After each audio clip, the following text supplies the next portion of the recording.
starts off with the man narrating the story. Him and his mother, father, sisters, brothers lived there in a small town on the island of Luzon. The father's farm was destroyed in 1918 by one of the sudden Philippine floods. Several years after the flood, they all had to live in the town, though he preferred living in the country.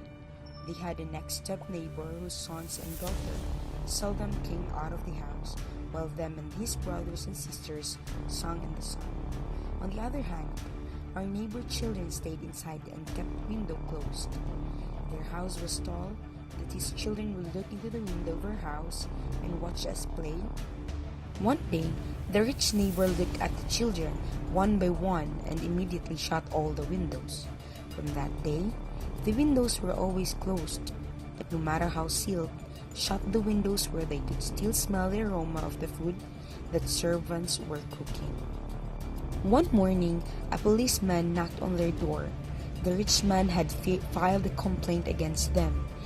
He claimed that they had been stealing the spirit of their wealth and food for it from them. Trial came. The poor family arrived first in the court. Then the rich man, who had grown old, arrived with his young lawyer.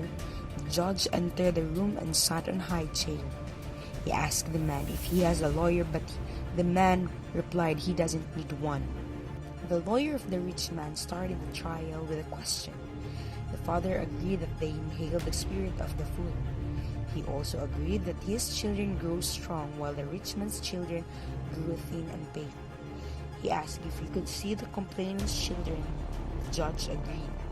Then the children shyly entered the courtroom, looking thin and pale.